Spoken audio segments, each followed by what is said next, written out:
So I did. I quit. Now my family's going, Kenny, this is crazy. You're about to make it. What are you doing? And who is she? She's psychotic asking you to quit. Well, my fiance goes, you going to let them talk to me that way? So what did I do? What's the loving thing to do? I went 10 years without speaking or talking to anyone in my family. I chose my fiance. Now, in that 10 years of marriage, we had 12 instances of intimacy. That could be physical touch, sexual, anything sexual, or any kind words. So in 10 years, there were 12 instances of intimacy. It could include any one of those three things. The last instance of intimacy was 2.5 years before we divorced. Okay? And that was, we're getting ready to go dinner, and she said, your butt looks good in those jeans. That was the final piece of intimacy in the last 2.5 years. And she was also, finally, she was also physically and verbally abusive. Now, here's how denial works. This is what everybody out there says. This is how we would all tell this story. Can you believe it? I gave up hockey, my life stream. I gave up my family. I gave up sex. And she beat the shit out of me. That's how we'd all tell the story, right? I'm such the victim. Poor me. It's not the truth. See, when you learn about codependency, when you learn about love addiction and love avoidance, and how we all act out and seek partners to teach us about ourselves, here's the reality. This is what you learn, okay? I never wanted to play hockey. I played hockey for 3 reasons. 1, I had a father who the only way I could get his attention was to be a star athlete. So I became a goalie and played pro golf also. I pursued both of those, all right? The other thing is because I've always been emotional, I've always been able to feel what's going on in people.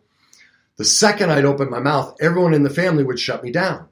They didn't want to hear my thoughts or feelings, okay? So what did I do? I picked 2 sports, hockey and golf, right? You're completely isolated. No one talks to you. I relived the exact same dynamic I grew up in. See, I tried to get control of it by doing it to myself. And number 3, I had an older brother who'd beat the heck out of me, okay? We'd play street hockey, and he'd say, get in the net. Well, I realized real quick, the only way I could ever beat up my older brother was to stop him. So I then went and stood in front of pucks going 100 miles an hour to beat myself up again and get control of it. And what else? Who's to blame if I let in a goal? Who's to blame if I hit a bad shot on the golf course? Me. It was the only safe place I could get angry. And so I could take it out on myself. That's why I played hockey. So I picked a woman who would give me an out. And I could play the victim and blame her. Now, why did I pick someone who would give me the opportunity to pick between my family and hockey? And her? Because I'm in my mid-20s playing pro hockey. I'm still going home, spending the summers living with my parents. I couldn't get out because I was the emotional support for both of my parents. I was trapped. So once again, I picked somebody who would give me the option, and I could once again point the finger and blame her. Now, why did I pick someone who, because of her own history, wasn't capable of intimacy? She was a love avoidant. Because of her own history, she couldn't connect sexually or emotionally. But I picked her on purpose. That's the thing. She's not the problem. I picked her because when I was a kid and I found my mom passed out naked on the toilet, I had huge issues around sex. I had quit when I was drinking. I could have sex all the time. Well, once I had quit drinking, so it freaked me out. So I picked somebody who was incapable of it. And again, why I picked someone I could blame. I could once again play the victim, and everyone in the world would come to my support. Now, finally, this is the tough one for people to accept. Why did I pick someone who's physically and verbally abusive? Because now I see that subconsciously I realized I was manipulating her and everybody else. I needed someone who would not only tell me what a piece of you-know-what I was, she'd make me feel it. I adore that woman. I love her more now than I ever have because I see the truth. Because of what I went through, those unseen influences, that was the best I could do at the time. She loved me perfectly. Now, I've done a lot of work. I would no longer choose that. I don't condone abuse of any kind. I would never say that's okay. But that woman never failed me. That's the best version of me I could be. So if anyone listening has gone through anything like this, that's the best version of you could be at the time because of what you've been through. As you go learn about these dynamics and everything, you will pick people that won't be like that. If you're stuck picking the same person, it's because you're stuck in the dynamic and you don't have the information like I got to realize, oh my God, I want this and here's why I want it. So these are the things I teach clients and everything of why we pick all of this, okay? So that's the destructive nature of codependency, love addiction, and love avoidance that we are all stuck in. Once you gather this information, you realize I'm the one picking this. Because of the things I went through in my life, I'm actually choosing these I don't even want to call them less than perfect. They are perfectly imperfect people who love us exactly the way we want in that moment based on where we are. If you want a different relationship, go work on you.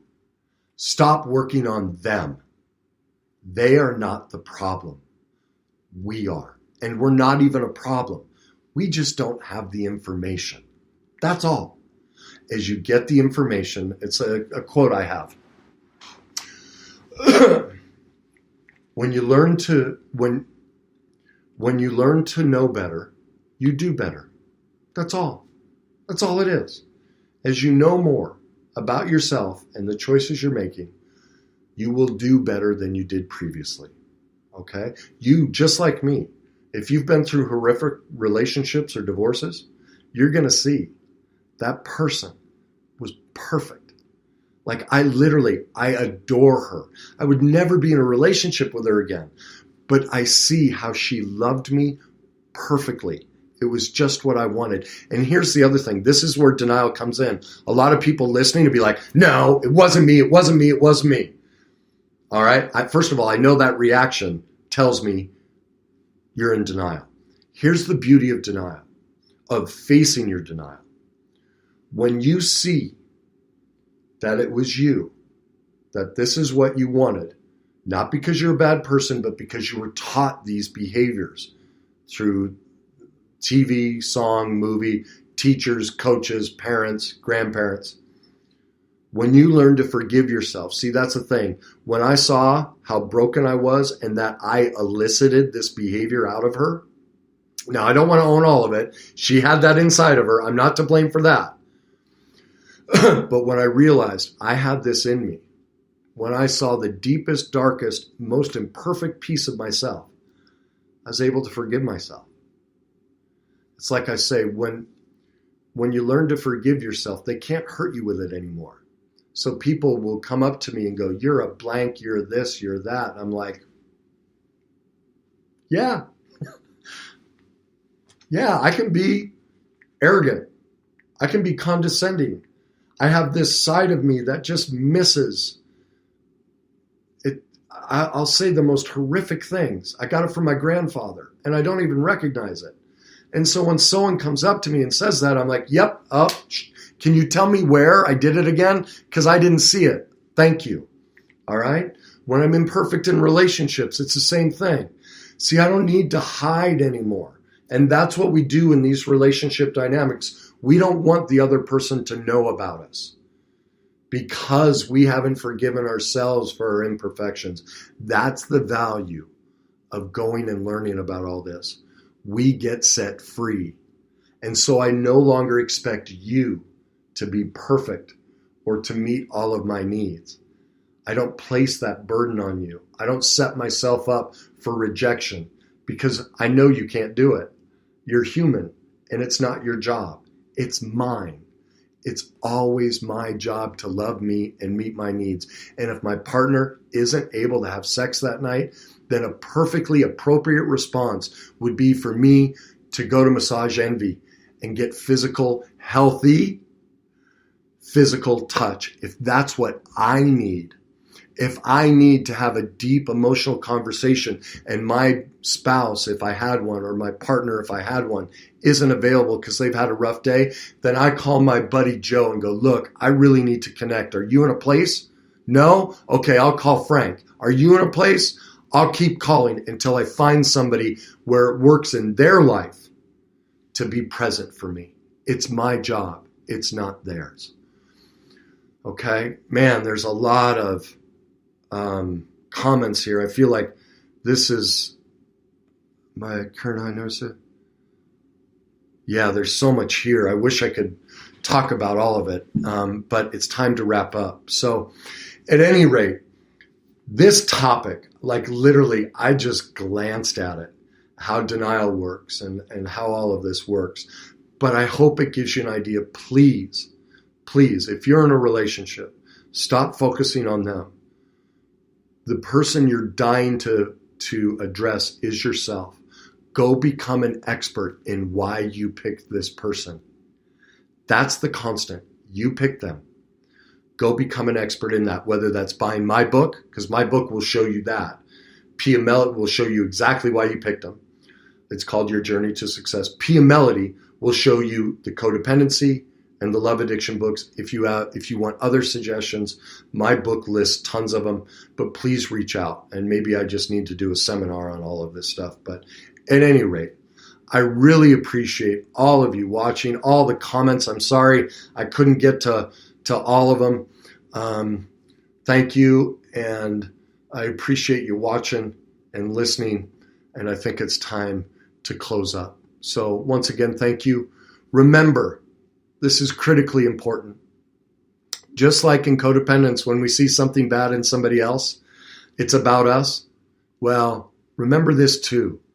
When you see greatness in others, all you're seeing is the best version of you. See, it works in the opposite too. When you see something wonderful in somebody, you see it because you're wonderful. Don't forget that. Okay? Don't forget that. Now, if you're struggling with codependency, love addiction, any of these topics, these are things I coach people on and help people with. We started something called the Greatness Movements. If you can't afford one-on-one coaching, this is perfect for you. It's very inexpensive. It's only $79. We meet once a month in a group setting to discuss all of these things. So if that's something you want to be a part of, please send me a private message or an email. My email is www.coachkennyweiss.com. That's www.coachkennyweiss.com. The spelling of the last name is W-E-I-S-S. Or call me, text me, 480-729-3270, especially if you want to find out more about these groups, because the cost is so low for a lot of people. It opens the door up for them to begin working on all of these things. Please reach out to me so I can give you more information on how that works. It's a wonderful opportunity. So don't forget, you can find out more about all of this stuff in my book, Your Journey to Success. Please tell others about this show and PM me if there are other topics you want to touch on. Once again, I thank everybody for watching and commenting. Have a great day. Have a great week. Take care.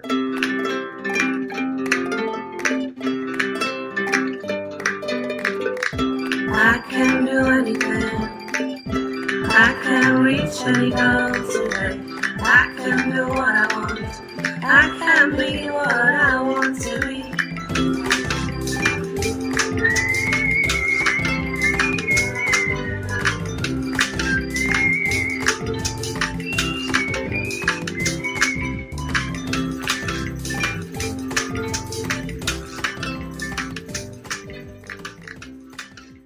Coach on Fire Radio.